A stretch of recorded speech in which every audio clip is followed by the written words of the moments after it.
Why does it matter if it's better than Burgerland version of AI? So I'm going to get to that. Hold on. I think the funniest part about the DeepSeek stuff is not necessarily that they're making a version of the AI that is like even better than the American version or anything. Okay. I think people are misunderstanding what I'm saying. I think DeepSeek in many ways just kind of exposes the fraudulent nature of like the tech sector.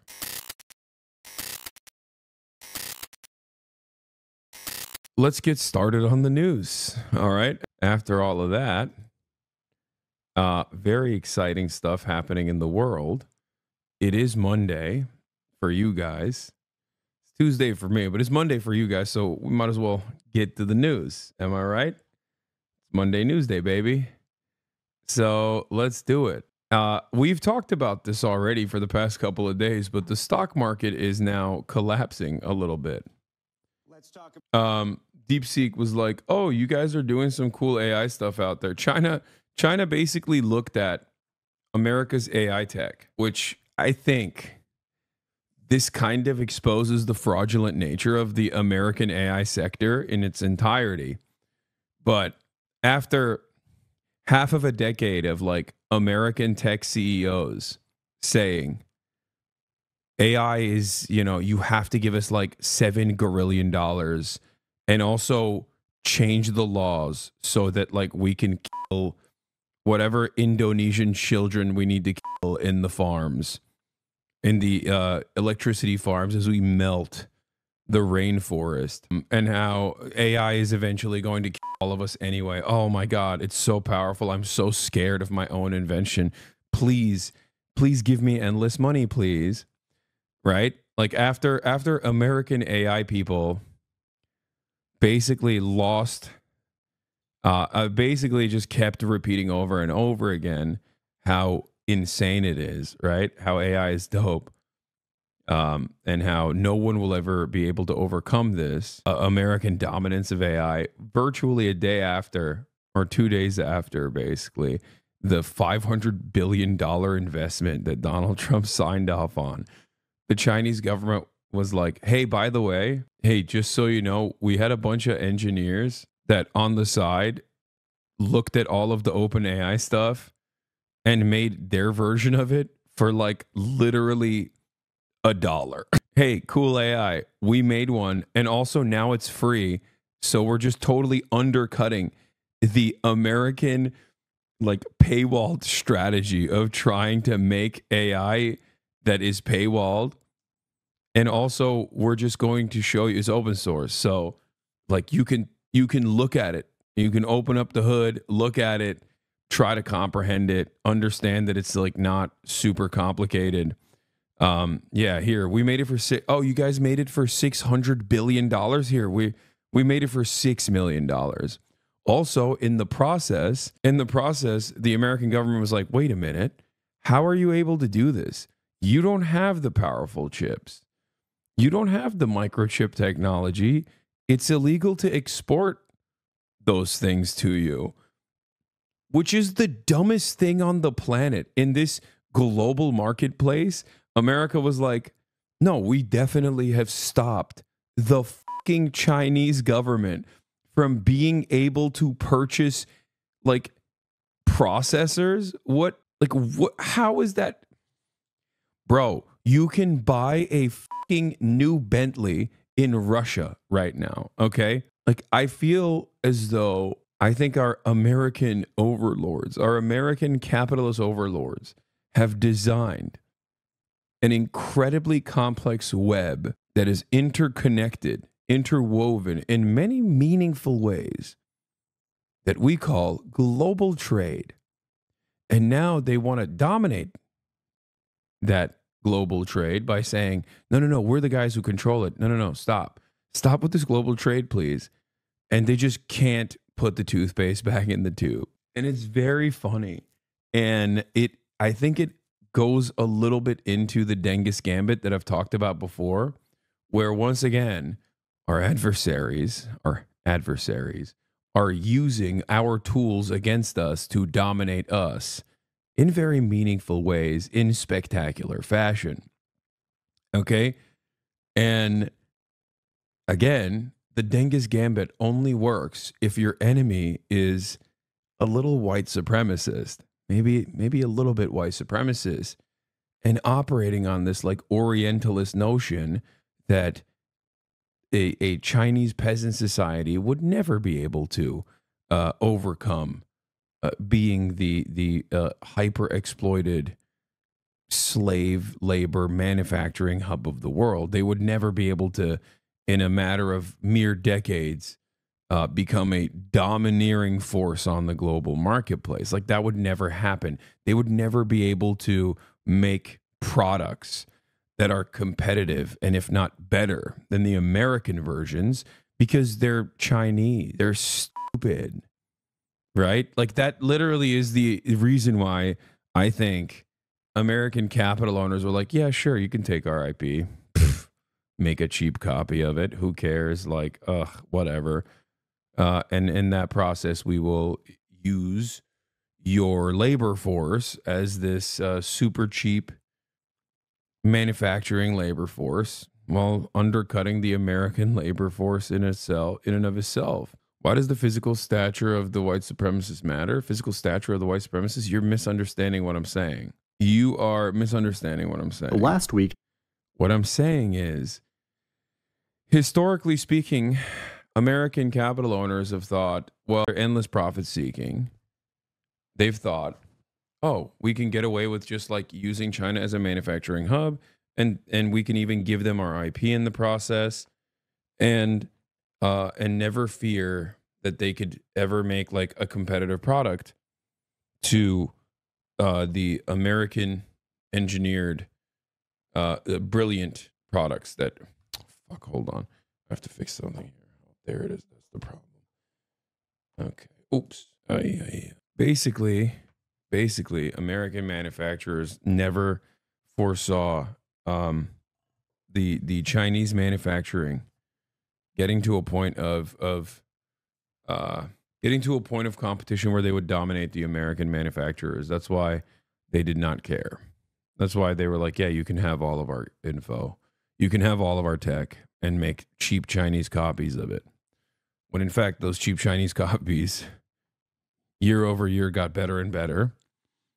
And now when people say like, oh, you're going to get the Chinese version of this, it's probably a cheaper copy. It's like, no, in many instances, the Chinese version is the better version now, right? They make it for cheaper, and oftentimes it's quite literally better, right? And it's a big deal. And what's happening with like DeepSeek, what's happening with the Chinese version of this AI is kind of similar to that as well. It works off of some of the training that OpenAI was also utilizing. And not only that, but also on top of that, they did it with these chips that the American government had made it illegal for the Chinese to have. But of course, in this day and age, partially due to the complicated interconnected web of global trade. I think I'm misunderstanding because I just joined. I get why we would be upset with the American economy, but why are we grifting the CCP now? This is the first time I tuned in for a while. What the happened to Hasan?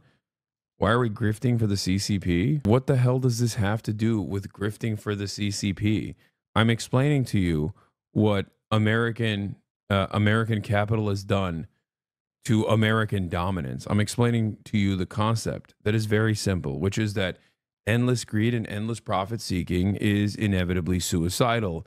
And that endless greed and endless profit seeking paired up with white supremacy, assuming that the people that we're dominating around the globe will never be able to use our tools against us, can end up undermining American dominance. Not only am I describing this process, but I'm also telling you that I don't have a vested interest in American capitalist corporations dominating the marketplace in any capacity whatsoever. I want everything to be open source, especially things such as artificial intelligence. I want artificial intelligence also not to displace the existing American manufacturers and the existing American labor force or the existing labor force in its entirety.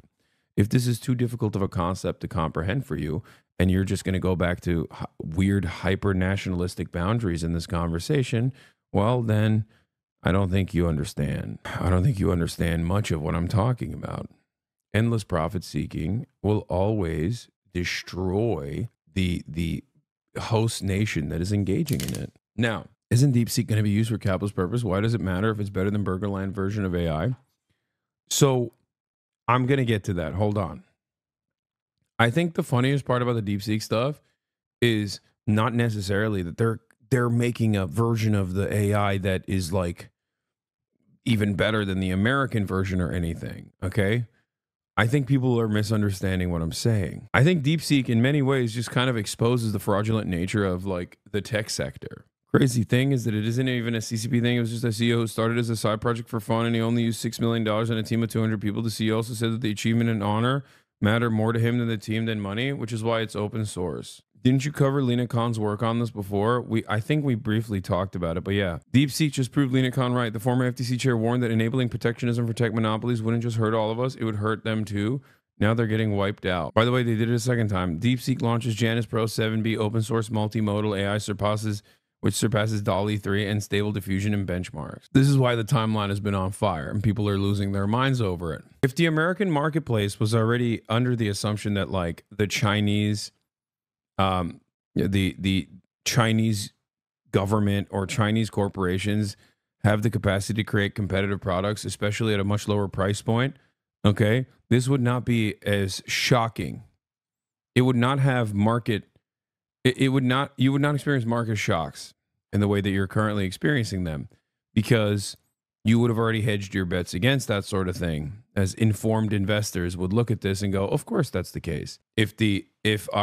If our approach to AI was not dissimilar to the Chinese one, where the attitude was, well, this is supposed to be, especially in its infancy, something that should be given to the world, partially because it must be open source because of the necessary training, but also because like this isn't supposed to be a tool that is paywalled, but instead a tool that advances society. This would not be the case. Anyway, I think that it demonstrates that this sort of innovation doesn't require what the American tech sector said it does. No regulation, billions of dollars, and no consideration for the end user being mindful of it.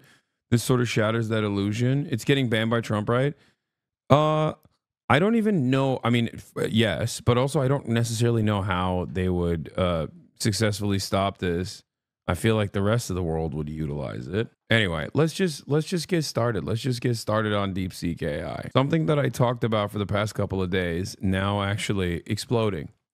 Big tech is in panic mode. This is from Fireship. The DeepSeek R1 just popped the AI bubble. But let's start with the stonks. Talk about DeepSeek because it is mind-blowing and it is shaking this entire industry to its core. The emergence of DeepSeek now putting pressure on the U.S. tech names. We told you all about it last week in Davos. The buzz started growing about DeepSeek. Like, my attitude on this has not changed. I still think it's slop. Do you understand? Like, my attitude on this has not changed. AI is an incredibly valuable tool for the future, okay? It's a tool nonetheless. Unfortunately, under capitalism, all new technological innovations are used in one direction and one direction only. That is to displace the existing labor force, right? AI must be a tool for the people and not for the bosses. This is something that we have to regulate against, as a matter of fact. The government is supposed to regulate against these sorts of things. Okay, but AI as it stands is absolutely in its infancy.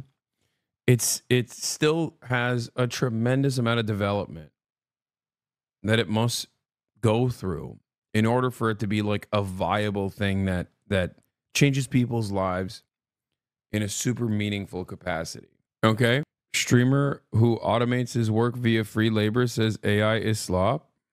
Wait, what? Automates his work via free labor? What? Do you think HasanAbi Industrial Complex, I'm memeing? Free labor? Those people make more money than your fucking dad. And also, that goes along with my principle that I don't maintain IP control. I don't maintain any IP control over the things that I talk about, the content that I make. so that those people, if they want to, can make money off of it. And they do. It's basically open source. DeepSeek team released their multimodal image generator, Janus Pro, this morning. I know. Open source and it's easy to run. NVIDIA and Altman is cooked. Over $1 trillion has been wiped from the stock market today. NVIDIA has now erased more than $600 billion of its own market cap today. That is more than double the market cap of Coca-Cola. This exceeds the previous record of the biggest one-day drop in a stock history, which was when Meta stock dropped by $251 billion.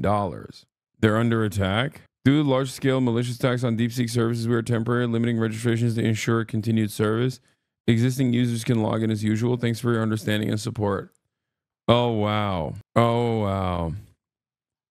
Classic.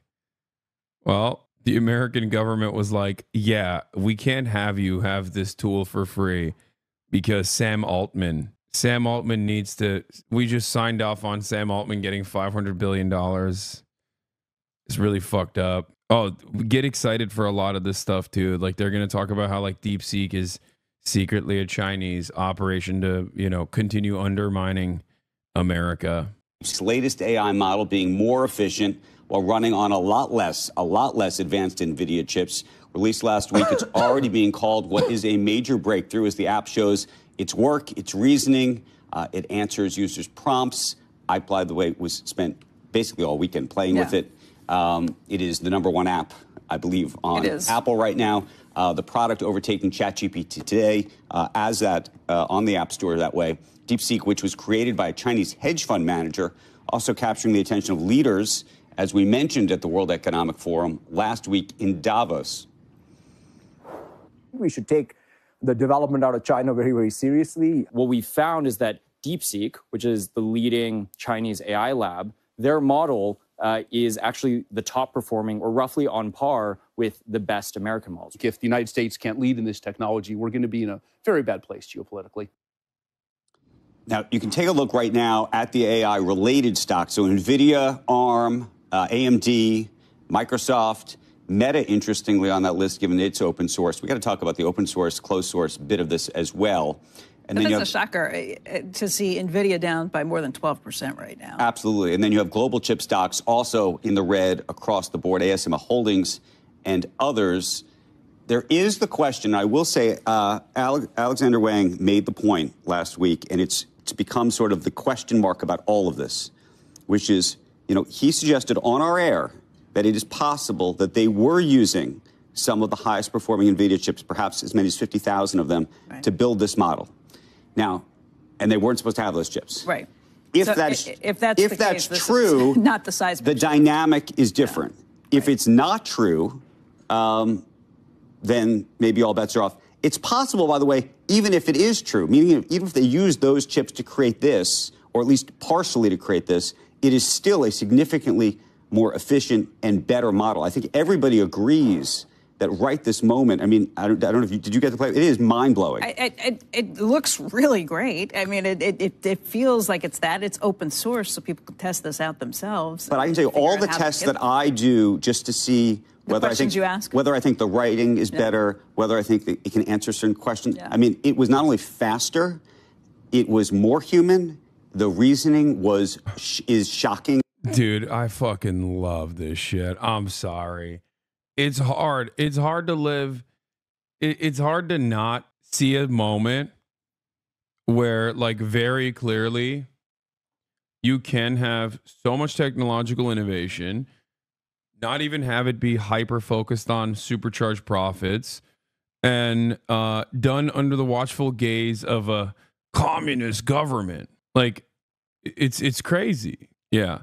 Ryan Grimm says, most people don't own these stocks, etc., but this is what it looks like to lose a global competition. The downstream effects lead to a lower standard of living for the losing society and a higher for the winners. But our tech oligarchs will remain wealthy beyond description no matter what. This should be an important moment of recognition for our American overlords to perhaps move away from the previous models. And I don't mean previous models of AI. I mean just like previous modes of governance. Okay? But of course, this will just simply lead to more xenophobia, specifically xenophobia. Okay? And instead of going, hey, maybe we should cherish international open cooperation and look to uplift society, we will continue trying to maintain the zero sum singular hegemonic power status game that we've been playing. And the inevitable reality of that outcome is that if the other country wins, then we're on their whims. Then we're in their mercy. Okay. Because if they choose to operate in a similar fashion, what if they dominate us? And that is the fear that many Americans hold. Meanwhile, this could be a great opportunity for everyone to say, hey, all right, well, it seems like China's coming up a little bit. Okay. Seems like they're coming up.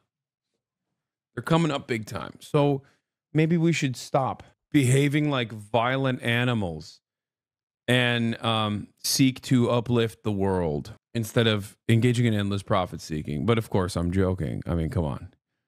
That would never happen. And that would never fucking happen. No, we're just going to fight back tooth and nail. And the only things that are going to happen in the process is it's just like the American workers are going to get shafted. Yes. The American government is going to get more aggressive. And we're just going to go down kicking and screaming. Yeah, it seems. That's what it seems like. That's what it seems like to me. There were moments where I was like, oh my God, we are so much, you could feel the step change as a person. I will also say, I love how much this guy's glazing it. Yeah, I'm going to talk about this in a second. Silicon Valley stuff. Exciting as it was, there was an element where I became scared because I thought, oh, I had the opportunity to talk to all these people last week and they all said the future's here and da-da-da-da. And then you sort of see it and you go, oh, okay, I feel you in a different sort of visceral way. So yes, I think this is all happening at a level that when you mark your sort of AI history timeline in life, I think this past week, today and everything else will be on it. I think, Mark, it's just like a very strange thing where we see technological advancements, okay? Like there's nothing, I think, more anti-human than being so profit invested, so profit slanted, and so, I guess, nationalistic that you see like technological advancements that will advance mankind. Even though like AI in and of itself, once again, I'm going to urge you to understand, doesn't matter if it's Chinese or American AI, AI still is at its infancy. One day we will look back, maybe in the future, if we make it that far, if AI doesn't literally melt the planet so that the dumbest crypto guys can make their stupid fucking AI art. But if that doesn't happen, one day we will look back at this moment and go, we thought this was fire. Okay? And I'll give you an example of the exponential growth of technology. This is an iPhone. Okay? This right here is an iPhone. This has enough computing power in this tiny little thing, probably 100 times more powerful than my first desktop computer. I had a Pentium. It was a massive tower, And now this thing is infinitely cheaper in comparison when you think about it, right? And it's 1,000 times more powerful. So, like, that happened in my lifetime. Massive leaps and bounds that have taken place that have made people's lives better in very meaningful fashion. And I think AI is no different, right? Right now, looking at AI at this stage, though, it's nowhere near. Murphy's Law isn't necessarily constant, sure, but I just don't think that like AI is nowhere near where it's supposed to be in terms of like this global dominating force. Aside from what this move from China did to the American stocks that were hyper reliant on marketing their new tools. With the shiny new object that is AI. When crypto first started popping, people were like, oh, we're going to put everything on the blockchain. Then it was the NFTs. Okay. Oh, yeah. NFTs. Oh, and now for the past year and a half, everyone talks about how their models have AI baked into it. And some of it is really shitty. Okay. Some of it is really awful, but all of it is marketing. Brother, crypto was popping 10 years ago. Yes. I'm talking about like, we're talking about the stock market, nice bathroom. We're talking about like companies that get traded on the stock market using cryptocurrency and crypto related things as a marketing tool. Obviously, I'm not talking about like, you know, the OG crypto investors. Okay. That's all I'm talking about. So take that bass at your voice. No. AI is actually something growing exponentially faster. I don't think it's going to flop like you seem to believe. Wait, what? I never said it's going to flop. I simply stated that most people at this stage that claim like AI is this world controlling superpower or whatever is just, oh, it's scary, are saying that. They're saying that because they want more money and because they want more control. Okay. Like when Sam Altman comes out and says, we got to rewrite the social contract. And then this Chinese project just comes out of nowhere and is like, oh yeah, you're going to rewrite the social contract? How about you rewrite your suicide note, Sam Altman? Because we've, you know, here's a better version of what you've been working on that you claim requires $700 grillion. Hey, have fun on your second round of fundraising, okay? Like, trust your gut on how useless this shit is. I mean, at this stage, I don't think it is, it's not autonomous and competent enough for it to like actually, you know, write you a doctor's note. You know what I mean? That's it. That's what I'm saying. When people say we're going to have AI write medical scripts, I immediately shut that out. I'm like, nope. No. Okay. No. Shut the fuck up. Shut up. Shut up. Shut up. Shut up. You just want, you want people to die. You are a monster. Why do I use ChatGPT daily? Then if it's useless, I don't understand. I don't. I'm old. I don't use ChatGPT at all. I'd never use it. And I most likely won't. And I have no problems if you're using it daily. Go ahead, have fun. I want to maintain parts of my brain. This already broke most of it. Okay. This already broke retention. This already broke critical thinking in many ways. This already broke attention spans. I don't want to further undermine the parts of my brain that require me to engage in critical thinking because I can just rely on a machine to do it for me. I'm not doing that, especially when the machine is predisposed to hallucinations and lying. Because as it stands right now, ChatGPT simply tells you what you want to hear. It doesn't tell you the truth. It doesn't have like a rigorous standard of truth telling in general. Anyway, let's get back. I really do love watching CNBC just glaze China extreme style, you know, bouncing on it, bouncing on your boy's cock. Andreessen put it really succinctly and really smartly. Babe, it's funny to me that at a time when we need to pool our resources to mitigate climate disaster, we're focused on such a major energy suck that is designed to take our jobs. This is also a good point. But don't worry, it's not. I mean, it's not competent enough to take your job away at this point. But the problem is, I don't think capital owners care, where they would rather have an incompetent robot fail over and over again if as long as they maintain a higher profit margin, then use a human being that's malleable, that's going to demand more down the line, that's going to have children, that's going to need benefits, pesky regulations, yada, yada, yada. They don't even care. He said that this feels like the Sputnik moment for the AI race, where China is really stepping in. So not just what it can do, but what it means for American dominance in AI, what it means for the Chinese being able to step in and to have the Chinese actually open sourcing it, meaning that that is going to be what goes around. Right. I'm at a major tech company. I've been having emergency meetings all day over this, acting like I'm not a card-carrying communist. Even the public crowd is turning on, but the CCP crowd pretty harshly. I'm watching years of anti-China conditioning melt away in real time. Reddit AI subs are all pro-China now. Oh, man, that's crazy. That's crazy. Who could have... Dude, what? Dude, what the hell? Stop. I mean, it's time, right?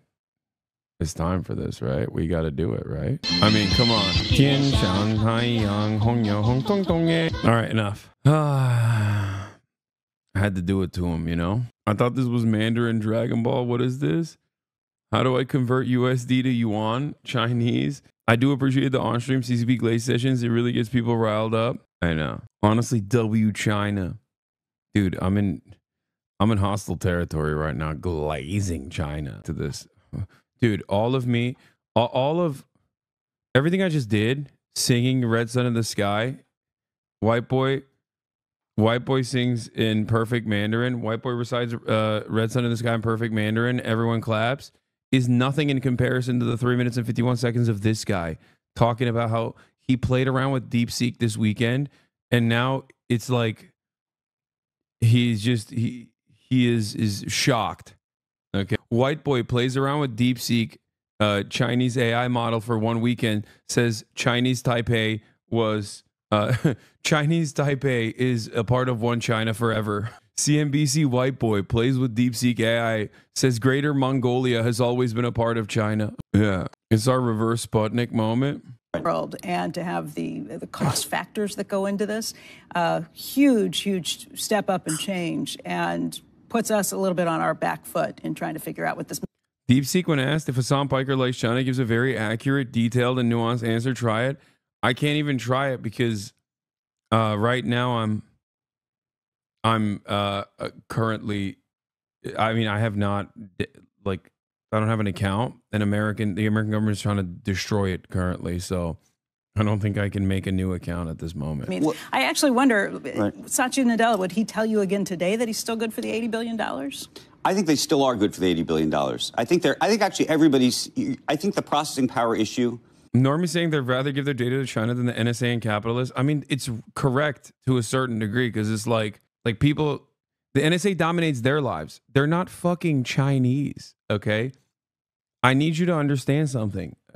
Whenever people come in here, for example, and say like, Hasan, why don't you have anything to say for like China banning social media there? It's like, I'm not Chinese, dumbass. Shut up. There's an element of which you're going to still have to have the current sort of efforts underway.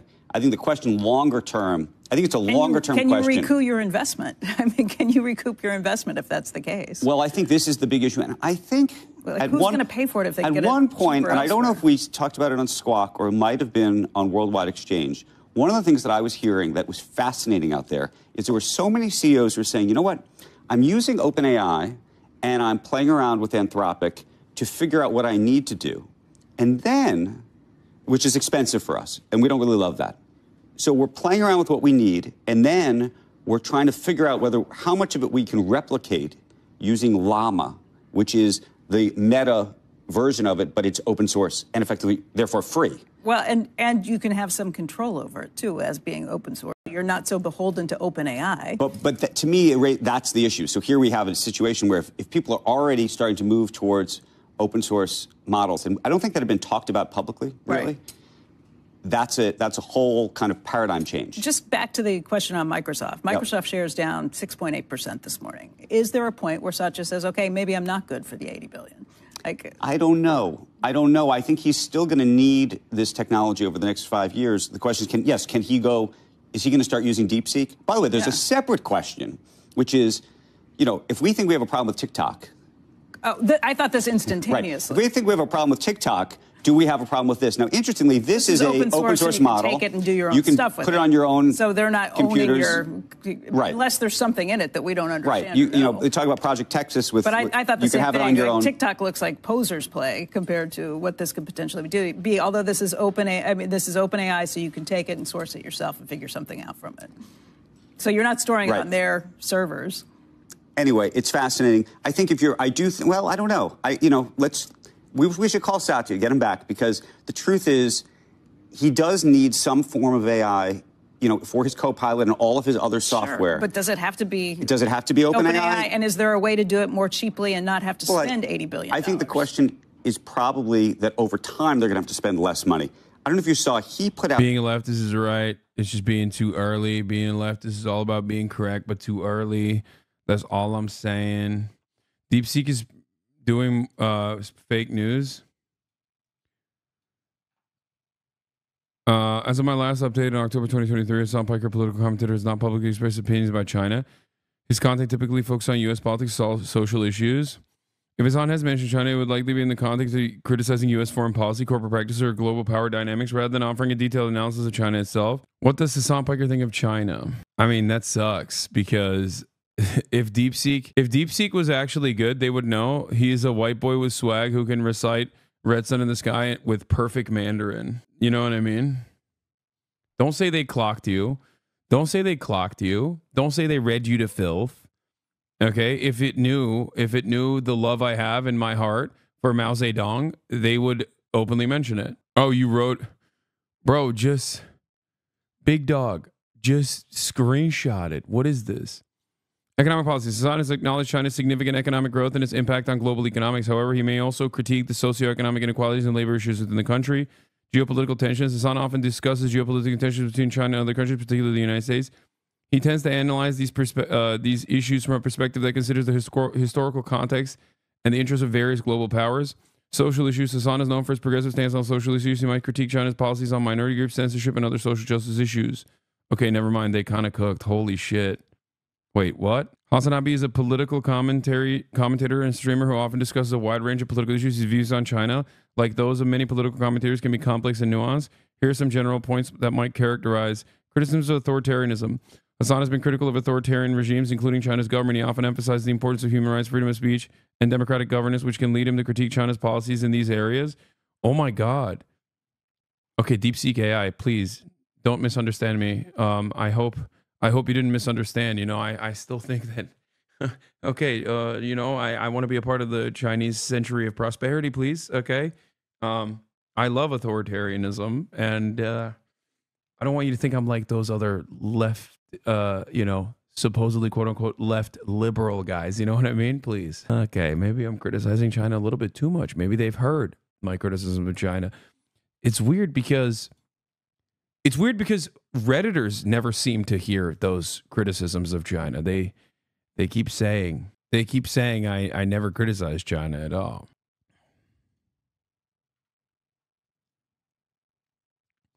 Job site news between contract documents revealing Microsoft is a major provider of cloud services and artificial intelligence for the Israeli military. Israel's used space dramatically as a wage brutal war in Gaza. Yeah. You claim to love China, yet you are in Japan right now curious. Even a fake socialist like you will understand sooner or later your country will not stop our people's progress and development.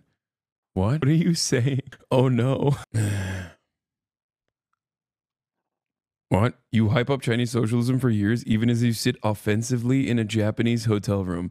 You will never visit China because deep down you are still conditioned to a westernized, stagnant lifestyle. Is this guy trying to reverse psychology me? Because I'm going to China this year 100%. You sit offensively. Okay, this person might actually be Chinese. No, I'm kidding. This person is trolling. But yeah, he's saying I'm sitting offensively, not because I'm actually sitting in an offensive manner, but sitting in any Japanese hotel is offensive to the Chinese. I've made a grave mistake. My Chinese counterparts, I have done tremendous harm to my cause. I will make up for it by going to China and inoffensively sitting in a Chinese-style hotel. A tweet just overnight called I didn't know about this. It's called the Jevons Paradox, and he links to a Wikipedia page, which I'll read to everybody if you'd like. In economics, the Jevons paradox, sometimes referred to as the Jevons effect, occurs when technological progress increases the efficiency with which a resource is used, reducing the amount of necessary for any one use, but the falling cost of use induces increased demand, enough that resources used is increased rather than reduced. Could be, but does he still need to spend $80 billion to get to the same place? Could he spend $50 billion and still get the same out of it if, again, if you can find ways to do this more cheaply, if the architecture structure is such that you can actually get more efficient with all of these things, maybe he doesn't have to spend the $80 billion to get to that point. I think he may still need to, just because of... It actually mentioned a critique of China's treatment of the Uyghurs for me, aligning with Taiwan and Hong Kong, aligning with anti-imperialist principles. He likely opposes U.S. interference in China's internal affairs, including Taiwan and Hong Kong, support the one China policy while condemning militarism and Cold War era antagonism. Stop. Oh, DeepSeek. I feel noticed. I feel Oh, I feel a bit noticed. And let me tell you, okay, critique of Western media and imperialism. Hasan often challenges U.S. media portrayals of China, arguing that they can be biased or exaggerated, particularly in contexts like COVID-19 origins or human rights issues. He opposes xenophobic rhetoric and scapegoating, emphasizing the need for context and skepticism towards U.S. government narratives, given historical precedents, e.g., Iraq WMD's recognition of Chinese achievements. He acknowledges China's successes such as poverty reduction and infrastructure development, viewing them as notable socialist achievements. However, he distinguishes these from Western capitalism, sometimes referring to socialism with Chinese characteristics. Am I blushing? Am I blushing a little bit? I feel noticed. I just stop. This is, I got chills. That's okay. While critical of U.S. imperialism, Hasan does not unequivocally endorse China's government. He likely critiques authoritarian practice, including labor and environmental issues, and advocates for independent investigations into human rights concerns, e.g. Uyghur treatment, cautioning against using such issues to justify U.S. intervention. Hasan might view China's rise as a counterbalance to U.S. hegemony, but remains critical of state capitalism and potential neocolonial aspects of initiatives like the Belt and Road Initiative. That part is, I mean, I'm skeptical, I am critical. That's true, I guess. In essence, Hasan Piker stands as a balanced critique that rejects both U.S. imperialism and authoritarian tendencies in China, advocating for a nuanced approach that recognizes complexities without outright endorsement or demonization. Is this actually real? Like, is this the DeepSeek, I got the drama farm one? Or is that ChatGPT? Hasan has been criticized by figures like Ethan Klein for making remarks perceived as sympathetic to China. Klein labeled Hasan's commentary as pro-China, pro-Russia during a heated feud over political differences, particularly regarding the Israel-Palestine conflict and U.S. foreign policy. Critics, including right-leaning commentators and media outlets, have accused Hasan of repeating narratives aligned with Chinese state positions, such as downplaying human rights issues in Tibet. For example, he allegedly compared Tibet's situation to the U.S. South during the Civil War, sparking backlash. DeepSeek sided with you on a different issue. Is it insensitive to tell someone with a normal-sized head and broad shoulders they have a small head? I'm talking about Hasan HasanAbi Piker. Commenting on someone's physical appearance can be often sensitive and may lead to feelings of discomfort or offense. Considering Hasan Piker is a public figure known for his political commentary and social influence, making remarks about his appearance could be perceived as dismissive or disrespectful. Therefore, it is advisable to avoid such comments unless they are respectful and constructive. Well, I, for one, am excited for our new Chinese century of prosperity.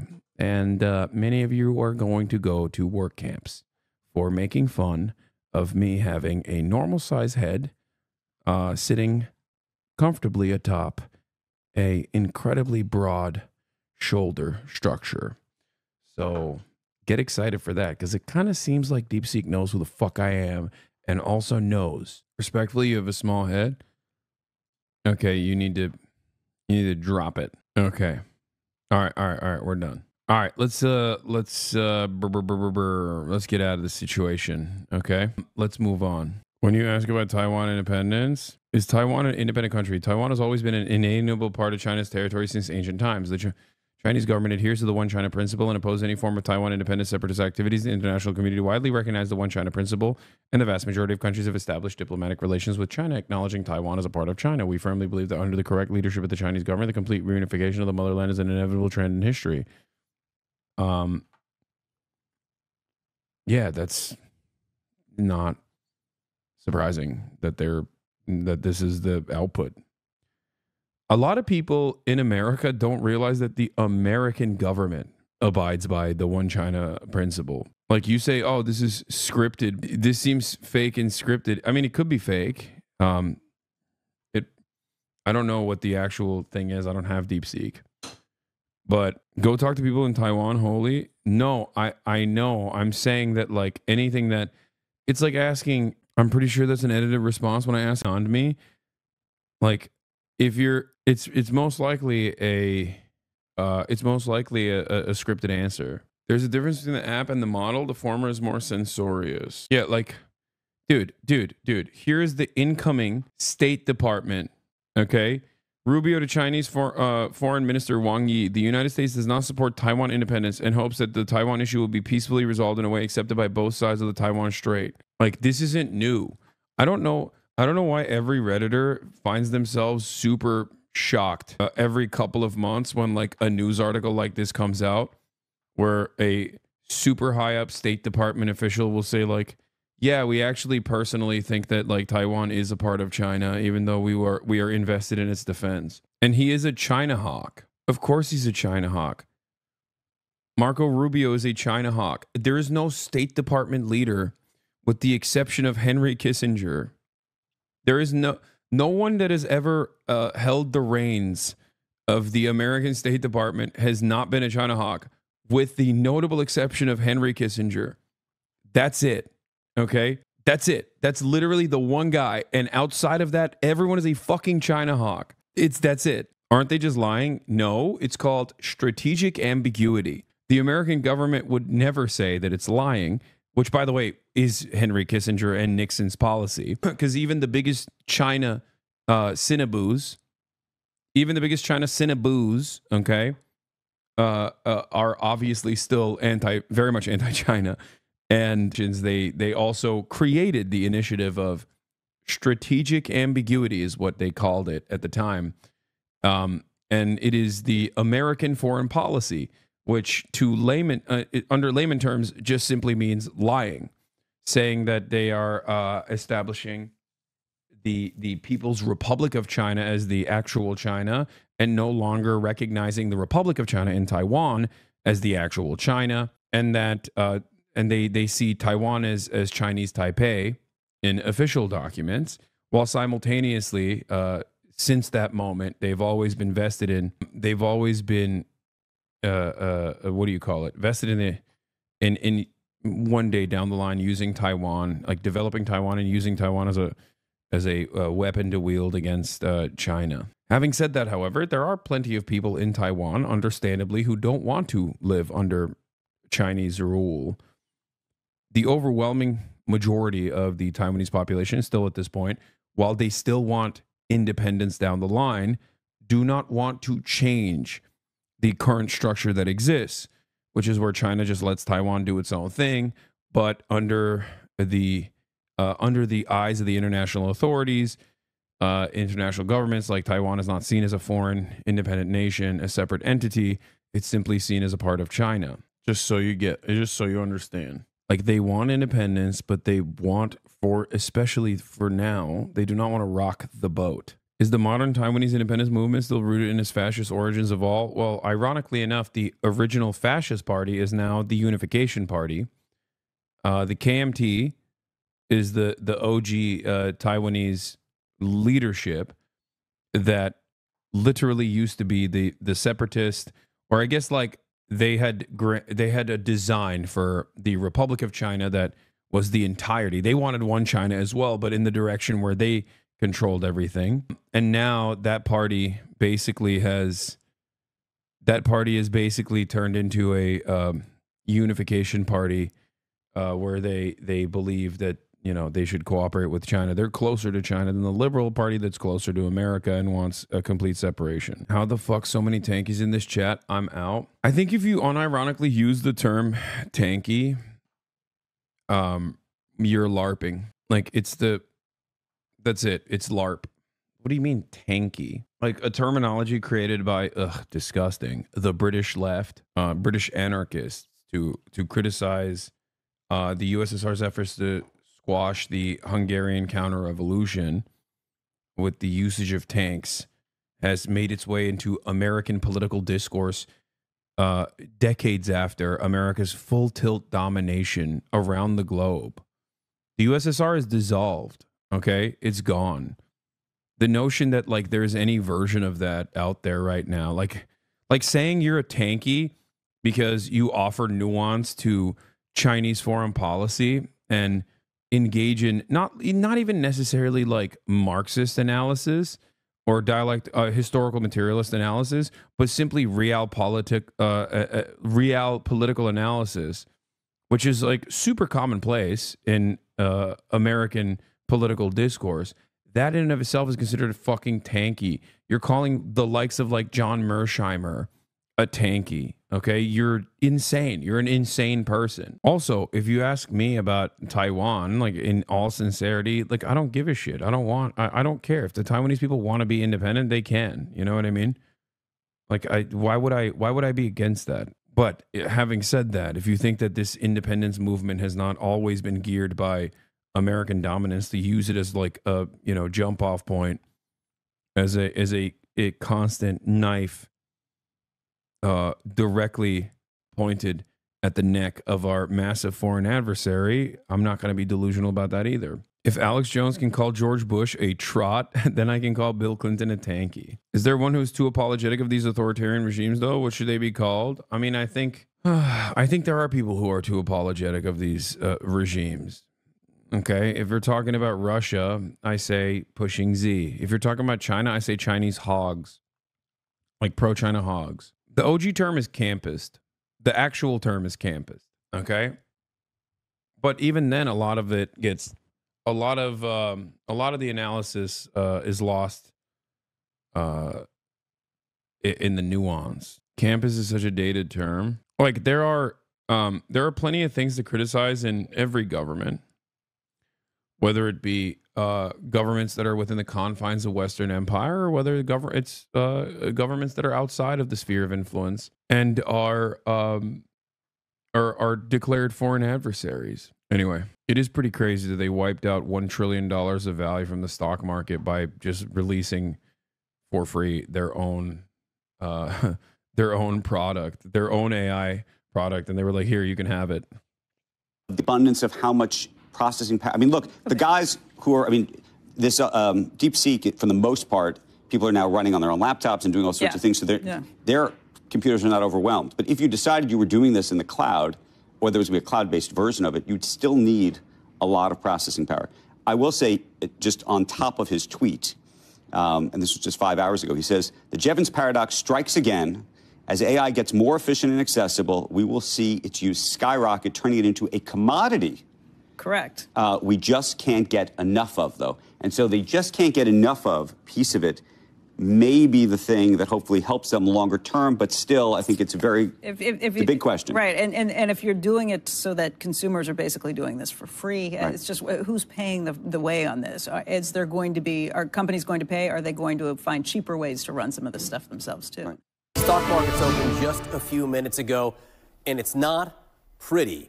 Down big, especially the tech-heavy NASDAQ. CNN's Matt Egan is here to explain what we're seeing and why, Matt. Yeah, John, we've got a bit of a tech sell-off this morning, and it's being caused by earth-shattering developments in the AI space. So let's take a look at this. There's 140 points right now. The S&P solidly lower, but the real action is over here in the NASDAQ, 600 points lower, nearly 3%, on track for one of its worst days in the past 2 years. And here's why. There's a Chinese startup that few people had ever heard of until the past few days, and it has emerged as a real player in the AI arms race. It's called DeepSeek, and investors, and I would imagine officials in Washington, are stunned to learn that DeepSeek's AI model has developed technology that can actually be competitive with OpenAI and Google and XAI and all.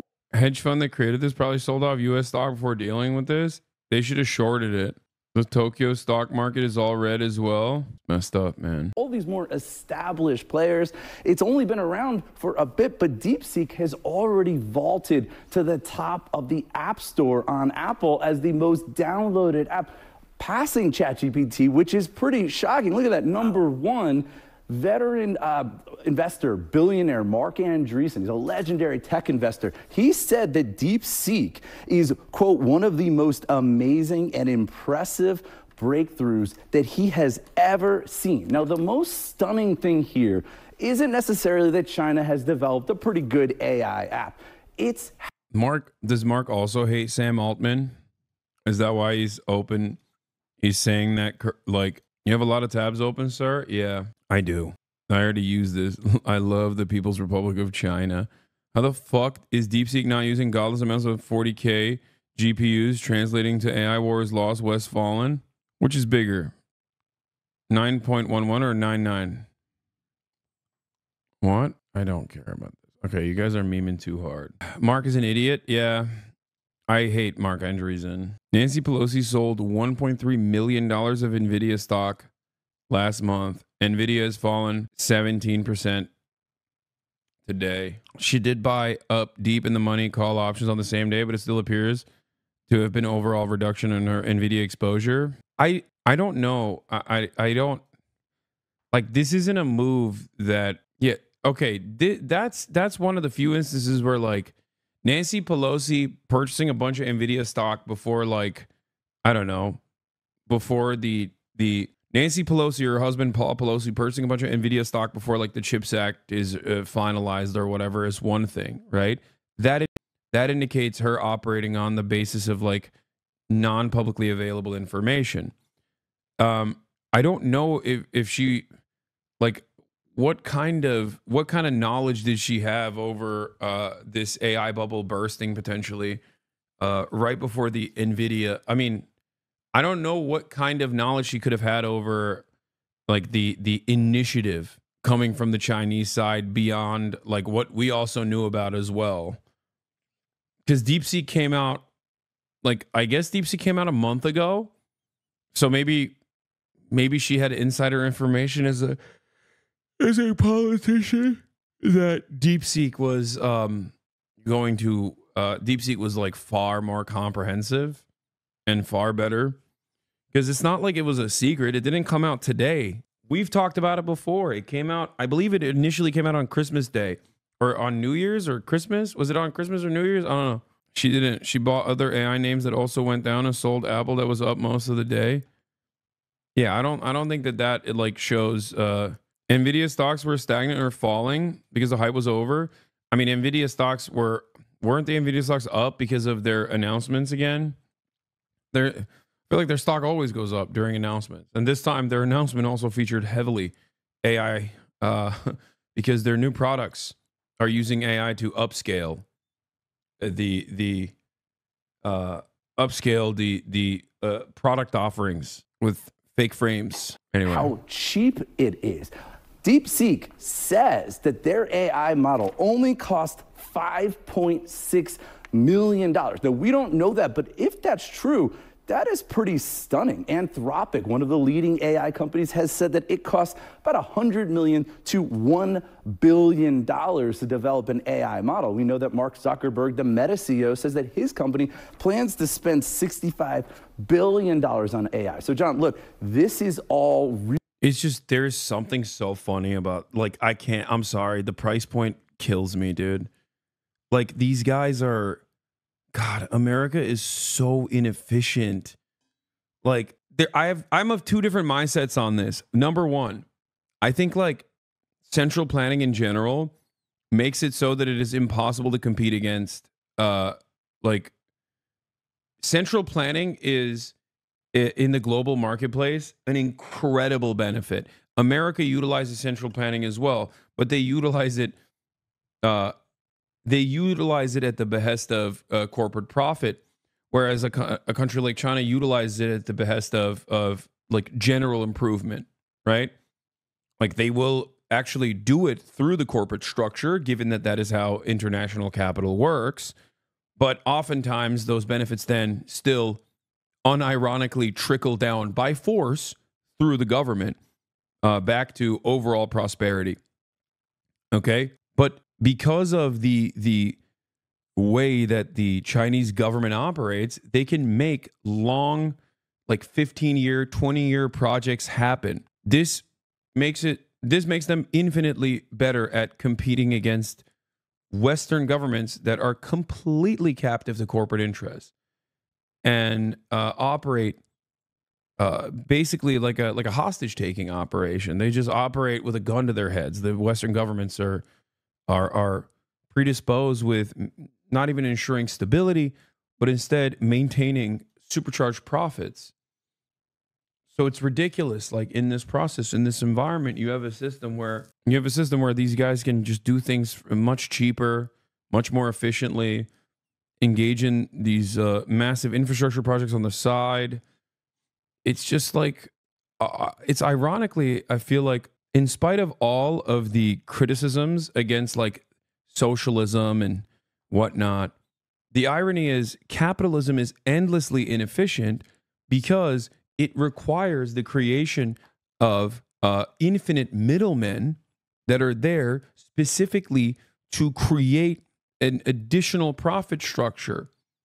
Like, it is far more inefficient. And you can do the same thing by making fake jobs, created by the government, right? And that's precisely what socialists, because at the end of the day, you can, I guess, in theory, you can think about all jobs as like, especially in this day and age, like a lot of the jobs that we create in the Western world or in China, they're just fake. You know, you're just kind of holding space. There's a lot of bullshit jobs out there, and it's important to maintain that. It's important to have something for people to do. And it feels like doing it, like creating that with a larger goal in mind is simply better than doing that doing that in a way where you're just creating middlemen that are simply tasked with creating more profits. Really questioning sort of the foundation here of the AI boom, which is that it requires a lot of spending, which is that the U.S. is running away with the AI arms race, and it's also questioning some of the big positives that have pushed markets to record highs. A lot of people have put a lot of money into AI, and now they're wondering if that money is needed the way that some of these American companies have said it is. Exactly. We just don't know if the claims being made by these Chinese companies. Yeah, this is moving so fast. It's stunning. All right, we're going to stay on top of this. As we said, big drops, especially in the NASDAQ. Speaking a lot more about DeepSeek, it's one of these big stocks that has really changed the game, it seems, in just a couple of days. Without warning, a big unknown Chinese firm rattling the U.S. market. Shelley Palmer is CEO of the Palmer Group and a professor of advanced media. He joins me now from New York. Shelley, great to have you with us. Great to be here. It seems like there's a bit of a coup happening in the AI space. Tell me about DeepSeek, what you know about it. I mean, it's a startup. It's a one-year-old company. A lot of people are downloading it. And the question is it taking on the big guys in the United States? So DeepSeek. What are you doing, IRL? Not complaining, just curious. Right now it's 7 in 3 hours. Is a company out of China. It is a startup, as you said. It's about a year old. They have a model called DeepSeek V3, and in the last little bit, they released R1, which is a reasoning engine, and it's open source on an MIT license. You can download it. The magic here is that instead of taking months to train and hundreds of millions of dollars, it took under 2 months to train and cost under, according to the company, under $6 million to train. When you download it, you can post-train it, and pre-trained transformer models need to be post-trained in order to be valuable. And the compute cost is a fraction. We're talking a few percentage. As an AI researcher, I'm highly doubting the narrative. They're using the same models. Everyone had tested the agents, and they're stupid as fuck, bro. That's the other part of this process, is that I think I do. Look, I don't think that like DeepSeek is particularly brilliant and much, you know, DeepSeek is like insane. It's super brilliant. It's so much better than ChatGPT or anything like that. I think that the significant part about this is that it's, one, open source, and two, done much cheaper and much more efficiently, which basically exposes the fraudulent nature of like the Western AI conversations. That's it. That's literally it. It exposes it for the bubble that it is. I'm not sitting here and saying like it's the greatest invention, like China done did it again or anything like that. I'm just simply saying that like it quite literally exposes the way that those seeking out profits down the line in the tech sector have invested themselves into yet another bubble. They just move on from bubble to bubble. They move on from hype to hype. And this was the latest iteration of that.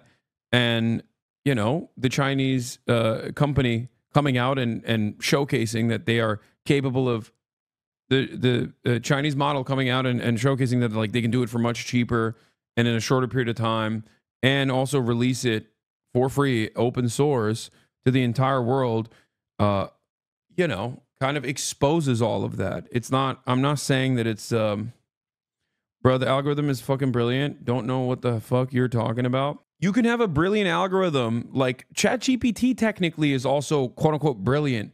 My point is it autonomous? Is it like truly an autonomous thing that you can substitute for real labor? Can you use it to write scripts, medical scripts, for patients. No, you can't. Like, it's cool. It's a cool piece of technology, and inevitably I think it will go there. It will become a incredibly valuable tool, okay? But I still think it's in its infancy stage. Oh yeah, exactly. I mean, those were like obvious duds that fell apart very quickly.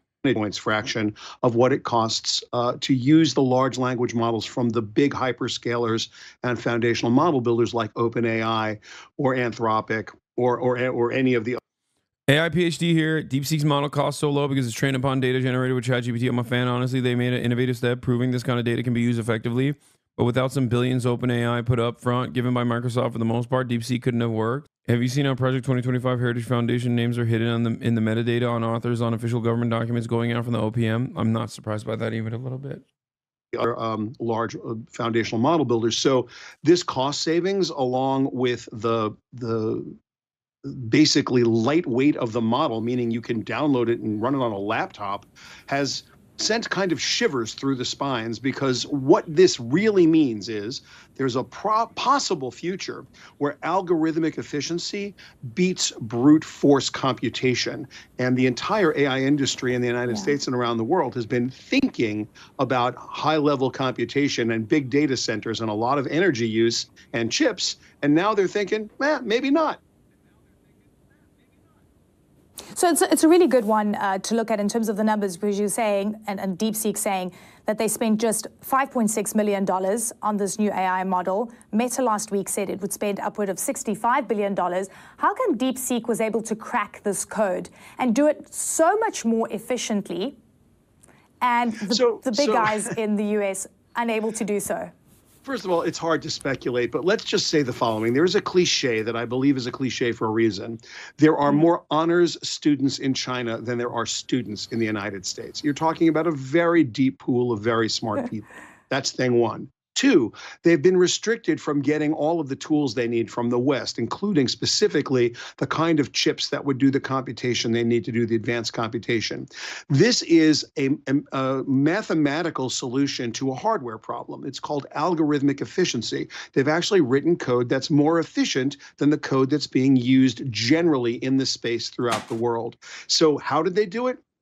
It's open source. You can see their research. They've been very good and transparent about publishing their research. They haven't exactly shown the secret sauce, but it is something that we'll be able to replicate. And by the way, the markets are reacting in a knee-jerk, and most people don't understand any of what I'm about to say to you. No one in the United States, no American, no company anywhere on earth, to be fair, is going to lay down and die because a couple of engineers figured out a better algorithm. Math is math, and engineering is engineering, and these algorithmic efficiency. He's saying basically the Chinese are smarter. No, I mean, they're smarter. You're just saying the truth that there is unlimited potential in China, and unlike the unlimited potential that exists everywhere, whether it be the African continent or whether it be the Asian continent, China has been able to develop enough that they can take advantage of said unlimited potential. This is the thing that I always advocate for. This is why I advocate to improve material conditions across the board evenly in the United States of America, engage in even development. That's it. That's it. It's not, there's no secret recipe here. There's no secret sauce here. Everyone has the capacity. You have no idea what kind of hidden talents are just being cast aside because of their birthplace, okay? He's also stating that because it's so large, because China is a massive country, that there is a likelihood that there are going to be brilliant, innovative engineers there. He's also saying that the hardships that America imposed on Chinese development, because they want to stunt Chinese development, they want to stunt Chinese growth, have caused them to work more efficiently. And those hurdles have basically created the problems that America created for China in an effort to stunt their growth has led them to innovate in this regard. approaches will be figured out worldwide. Now, what does that mean for NVIDIA's chip prices? What does that mean for nuclear power plants, for data centers? What does that mean for future data centers? The jury's still out. By the way, no one's replicated this. For all we know, this is the Sputnik moment, or this is the cyber Pearl Harbor where they faked this whole thing and it really wasn't done for $5.5 million in 2 months. We don't know. My guess is it was done for $6 million, and was done in 2 months. That's my guess. And we're all going to have to rise to the challenge. And by the way, I am confident that everybody will. Yeah, this is the thing. We were talking about the race, the AI race, and I think this is pretty much indicative of the race that has truly just begun. As you say, yes, you can crack this code. If it's a mathematical solution, then you've got people that could work on it. But you touched on something in terms of the hardware and the GPUs and NVIDIA and so forth, and even what it means for electricity consumption for data centers. If what we're hearing from DeepSeek is in fact all factual, what does it actually mean? Does this change the calculation completely for AI? So at the moment, it is much less expensive to run DeepSeek R1 locally than it is to, or even in the cloud, than it is to run any of the other models.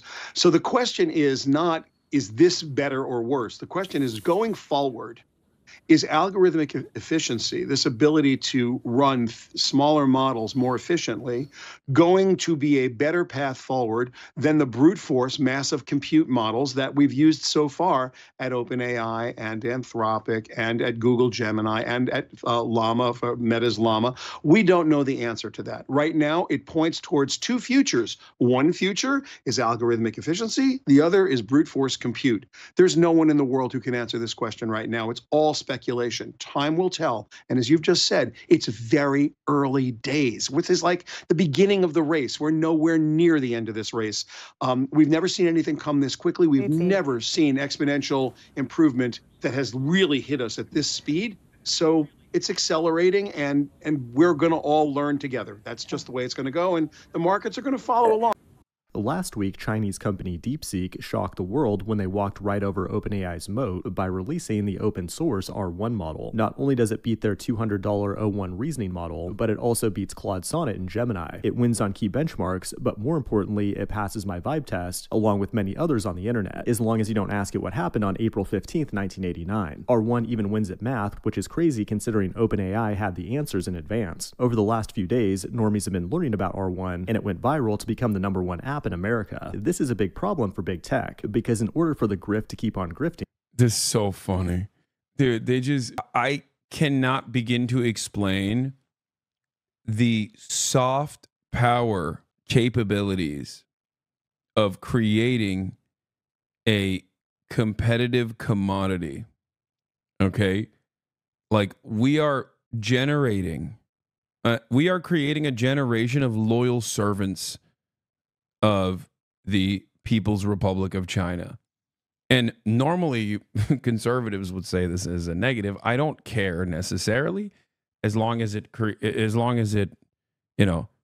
makes people less antagonistic to foreign nations that the American government wants you to hate and consider adversaries. But it is like, it's crazy. It's crazy to think that, like, the Western world is so desperate for any kind of technological innovation. Like, they're just excited. They don't give a shit, and people shouldn't. It makes sense. Why should you care who makes the product? This coincidentally is why Chinese EVs aren't sold in the U.S. Yeah. When is the U.S. government going to ban DeepSeek because it's actually a Chinese propaganda app and they're going to force it to be sold to Elon Musk? Yeah. The fact that this is open source is exactly why this is going to be disruptive. Exploring this technology could be a benefit to humanity.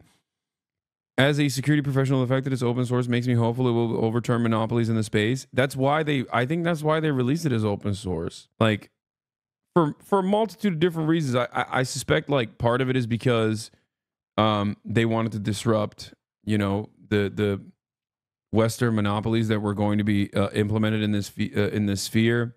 Because these guys, what do capitals always do? Enclosures. Okay, what do they always do? Enclosures.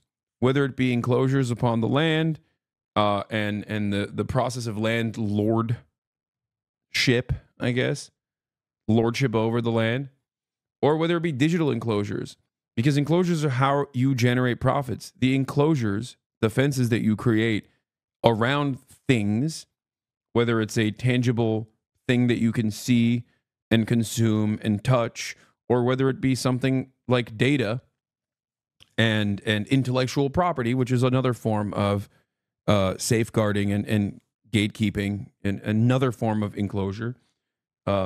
It's always done at the behest of profit. Okay? You are creating artificial scarcity in an effort to be the gatekeepers, in an effort to say, we are the only people that have this. And when you generate a product, which I love open source, as you guys know, something that I talk about quite frequently. I don't use Linux because it's too complicated, but OBS, I use OBS. It is so important. If OBS didn't exist, there would be so much less live streaming in general. Maybe some of you will say, oh, it's great. It should be great. But it's open source. It's open source software. It's incredibly important. And all these other companies literally use it. Okay? I guess I do use Linux because I have a Steam Deck and I love my Steam Deck. But my point is, especially in the Twitch sphere, we use a lot of open source software. Like collaboration through open source is how you make better art, how you make better products, I love it. I think it's amazing. You know who hates it though? These fucking douchebags on screen. They hate that shit. They ironically donate to OBS, okay? Because they use it. Because they later down the line will add additional things on top of OBS and then basically create their own version of the same product with extra services placed on top of it, where they actually end up, charging you money for it. But they rely on open source for innovation. Okay, so especially for AI's infancy, I think open source is really important because this entire model relies on unlimited amounts of data. So the more data you put into it, the better you can train it, right?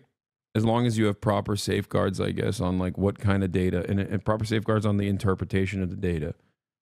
So that's it. There's not a market on earth not ran by open source. Important doesn't scratch the surface. Yeah, it's not important. It's vital. It's a necessity. So I think it's good for the future of AI in general. But it's also good because this being an open source product is good for the future of AI in general because it offers additional training capabilities. It's good also because this is very, very disruptive to the tech monopolists. It ruins Trump's entire agenda around tech. Like literally overnight, they were able to just say, yeah, nope. Oh, you're going to donate, you're going to do $500 billion. You're going to give $500 billion to these charlatans? Here, we did it for way less. There you go. And now everyone can have it for free.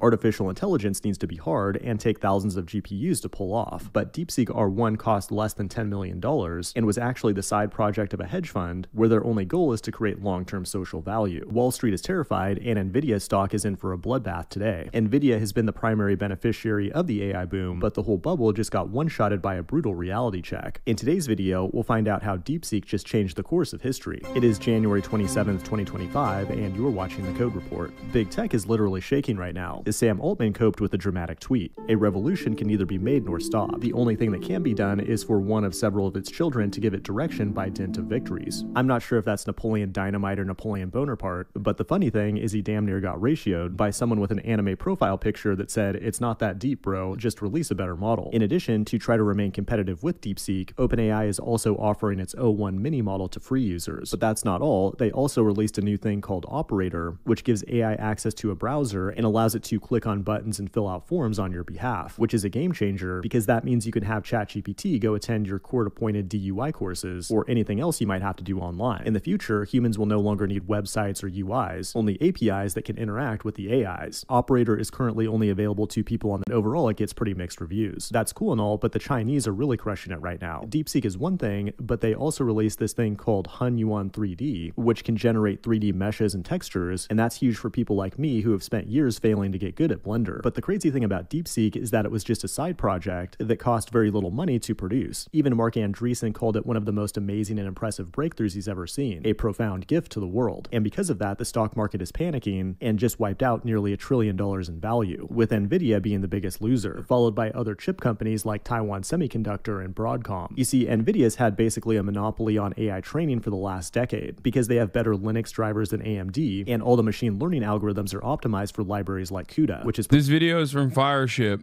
They make banger videos. Highly recommend it. Proprietary and can only run on NVIDIA GPUs, and they have the infrastructure to connect all these GPUs together at scale. As AI models get bigger and more popular, so do the profits of NVIDIA, but someone got DeepSeek running on a few Apple M2 Ultras, and that's the 680 billion parameter top-of-the-line model, and that's terrifying if you're a tech investor pouring billions of dollars into AI, because if the best state-of-the-art model can operate on relatively cheap consumer hardware, and it's free and open source and developed in China, how are we going to make any mother effing money? People are calling this the Sputnik moment, when Russia launched... Yeah, here's the thing. This should be your primary takeaway, chat. Okay.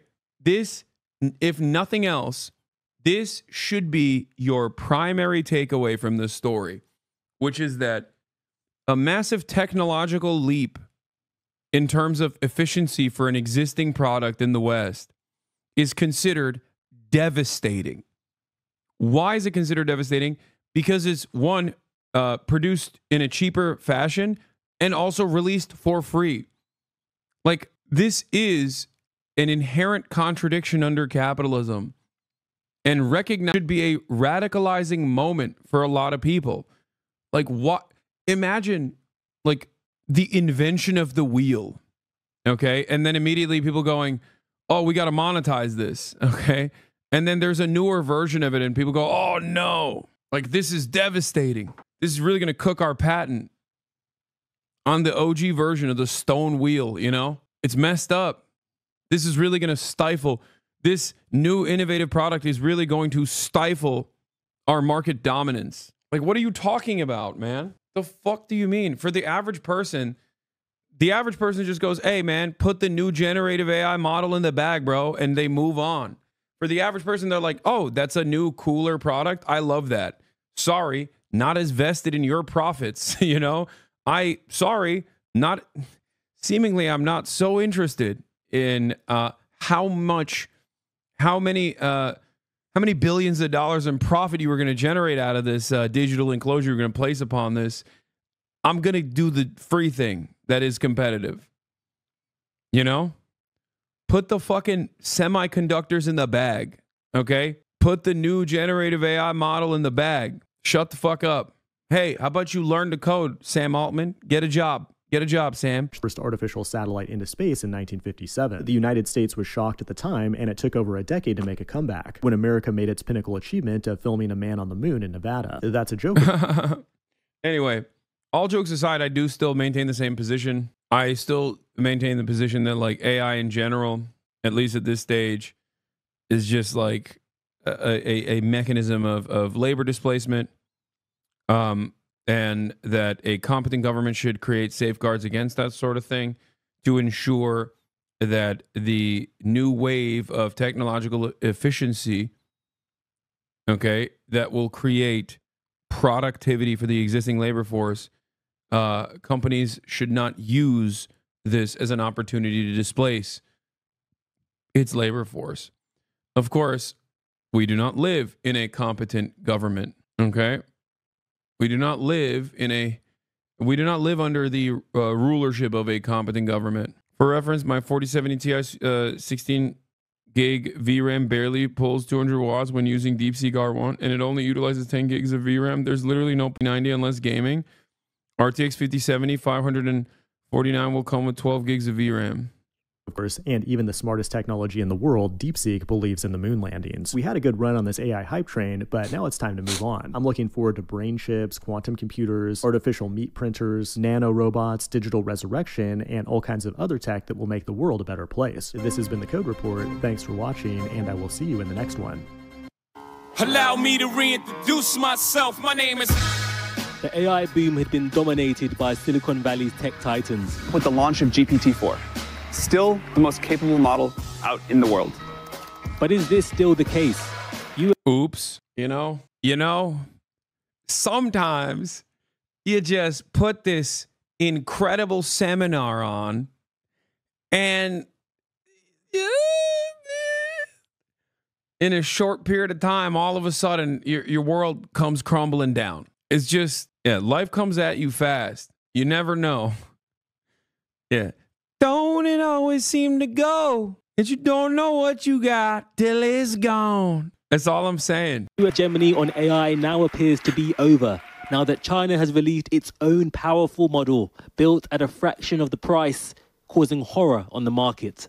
You're seeing markets being absolutely eviscerated on news from a company most people have never even heard of. It's not deep fake, it's deep. What's with the story that you posted with North Korea? Are we cooked? What story did I post with North Korea? Seek. Let's talk about DeepSeek because it is mind-blowing and it is shaking this entire industry to its core. The man behind DeepSeek met the Chinese premier last week. Liang Wenfen is a hedge fund boss who built DeepSeek as a side hustle. Whilst US tech billionaires committed trillions to AI, DeepSeek cost just $5 million. And this is how. These chips made by NVIDIA power large language models like ChatGPT. One can cost up to $40,000, and a single model may use hundreds of thousands. These chips were so important that President Biden banned their export to China. The future of the chip industry is going to be made in America. Yet DeepSeek found a way to build their software using far cheaper chips. Without the CHIPS Act that prevented China from having the cutting-edge chips, we probably wouldn't see DeepSeek today. We've got caught up in this notion that basically cash is king and that brute force matters. And so in a lot of the debates around AI, it's been... I disagree with this. I think that yes, these hurdles forced the hand of China to like look for alternatives that are cheaper and more efficient. But that simply to me means that if unburdened and unrestricted by American by the American State Department, we could probably see even more bountiful innovations in the sector of tech, which of course is beneficial for mankind in the long run, and not just for AI, by the way, which is like probably one of the, at least in this stage and in the short term, will most likely have some negative consequences. But overall, this to me shows that any kind of at the behest of American capital is unironically stunting innovation for the entirety of mankind. But Hasan, techno companies are whomst no open source discourse better. They know how this works. I don't think technos are scared, just the ignorant investors. What? Listen, I am not the most knowledgeable in the VC funded Silicon Valley tech sphere. Okay? All I'm going to say is this. I think most people that have worked on AI that don't have like competitive products to ChatGPT or are like trying to sell you something, most people that have worked in AI will say that the level of development, at least what I've heard from people who worked on AI, is that it is nowhere near the level of competence that people who have something to sell you claim it's at. Like, I don't think the people in the tech, I think the people in the tech sector want to farm as much funds out of investors as possible in the interim before the bubble bursts, and this accelerated that bubble bursting. So it's not just like scared investors. It's not scared money. It's more so that these guys made it seem like only they had the keys to the castle, and that the castle in and of itself is very scary, and they are the only responsible. They are the only responsible people, and they need like $700 gazillion in order to maintain it and in order to develop it, and that it's one day going to dominate the planet and control everything and all aspects of our lives. and it must be in the hands of responsible rulership. I mean, here's another example of this. Sam Altman telling us exactly what I've been saying here. Sam, can you just going to startups? I mean, as you know, we've got a very vibrant startup ecosystem in India. Specifically focused on AI, are there spaces where you see, let's say, a startup from India building, you can build on the models, be it ChatGPT and many others. But if you want to build foundational models, how should we think about that? Where is it that a team from India, 3 super smart engineers with, not 100 million, but let's say 10 million, could actually build something truly substantial? Look, the way this works is we're going to tell you it's totally hopeless to compete with us on training foundation models. You shouldn't try, and it's your job to try anyway. And I believe both of those things. I think it is pretty hopeless, but yeah, it's totally hopeless to compete with us on training foundational, and you shouldn't try. He said you should still try. I mean, he said I think it's pretty hopeless. I think your takeaway, your takeaway from that is supposed to be it's a foolish endeavor. This is the other thing that I wanted to show you. Oh, not this. We're rewriting the social contract. I think a lot of people take advantage of the stupidity of the layman, myself included. I'm a stupid guy. I don't fully understand this stuff. I am maybe a little bit more of a Luddite and a little bit more of a skeptic than the average person. But they utilize the lack of technological prowess that the average person has to basically engage in myth making around this product that they are creating. Right? I want to see that video where he's talking about undermining the social contract or rewriting it or whatever. Where is it? Here it is. Still, this is a crazy take. Expect, although I don't know what, and this is over a long period of time. This is not a next year or the year after that kind of thing. But over a long period of time, I still expect that there will be some change required to the social contract, given how powerful we expect this technology to be. I'm not a believer that there won't be any jobs. The big market reaction today is NVIDIA stock tanking. This DeepSeek stuff has no bearing on the quality of NVIDIA hardware. This is a huge blow to OpenAI and other similar US AI products. The first thing that people in the US should be doing is trying to run with this AI model of NVIDIA's latest and greatest. The rest of your analysis is correct, in my opinion. The US tech industry has been overpromising and under-delivering. Yeah. No, that's all I'm saying. All I'm saying is that they were able to do this. They were able to maintain this presence for as long as they could and engage in myth making surrounding this product. And I think they bit more than they could chew over and over again.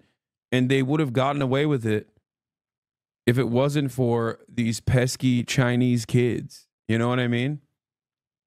The American government was like, listen, tricks are for kids, not for rabbits. Okay? These tiny chips, not tricks, these chips are for American kids, not for Chinese rabbits. That's what they said. And that created a level of safety and security in the minds of a lot of these tech sector people who thought, yeah, we can continue dominating. I do think the whole structure of society itself will, be up for some degree of debate and reconfiguration. This is what HasanAbi's been yelling about for years. China's unwavering method of investing on its children and their education is finally paying off. They invested through the hardship decades ago, and now children of China who are super educated just keep handing their country win after win in the most important sectors. Defund ICE and fund the schools. What the fuck are we doing here in America? I think snap back in the opposite direction. That's here's a prediction for you. I think our Orientalist approach is going to snap back in the opposite direction, where people start thinking that Chinese people are mythical beings, supercharged with thousands of years of Confucianism. And that's the only reason why they're so good at creating innovative products, and that it's simply a cultural thing, the emphasis that they place on education, and it's totally immaterial. It has nothing to do with the fact that they invest a tremendous amount to education and try to abide by some semblance of the meritocratic standard. Now, there's truth to the historical importance placed upon education in China. Even in the past, the greatest jobs that were given to every single person, that was open for virtually every single person, you could make your way through the education structure and go work for the emperor. And in a similar vein, now the ownership of the emperor structure has changed into the single party Communist Party of China in that exact same vein. So the exam system still exists to a certain degree, and there's still a lot of emphasis on making sure that the best, hardest working person is tasked with these very important jobs. And there's still also a decent amount of nepotism as well. Okay. But ultimately, if you don't create the underlying material basis and consistently build up that foundation by investing back into public education and try to broaden it to the best of your ability. And no, it's not a real meritocracy. It's virtually impossible to maintain a real meritocracy. Okay. We are not robots. We're still human beings. We're imperfect vessels at the end of the day. My point is, the closer you get to a true meritocracy, the more bountiful that will be for you. Okay? In America, the rags the riches story is just that, a story about luck and maybe some perseverance over hardships as well, but still luck overall. Do you understand? Instead of using that as a marketing tool for American capitalism being innovative and bountiful, what we should do is try to focus on making sure that any random kid growing up in any part of the United States of America has the same opportunity to go to the best schools and is not actually held material circumstances. But instead of recognizing that reality, I think Americans will just go, nah, these Chinese are just like mystical beings, and that's why they were able to dominate this hard. So we mustn't invest or expand in public. We mustn't invest or expand public education. We must not do that. That's not the reason. We should still maintain this weird for-profit structure for education and actually destroy the K through 12 education structure even further and turn it into the college system, which everyone knows is awful. More charter schools for me, please. Gonna tell my parents the Chinese are mystical at dinner tonight. Wish me luck. Good luck, chatter. Godspeed. Godspeed, soldier. Yeah, we're over here talking about abolishing the Department of Education.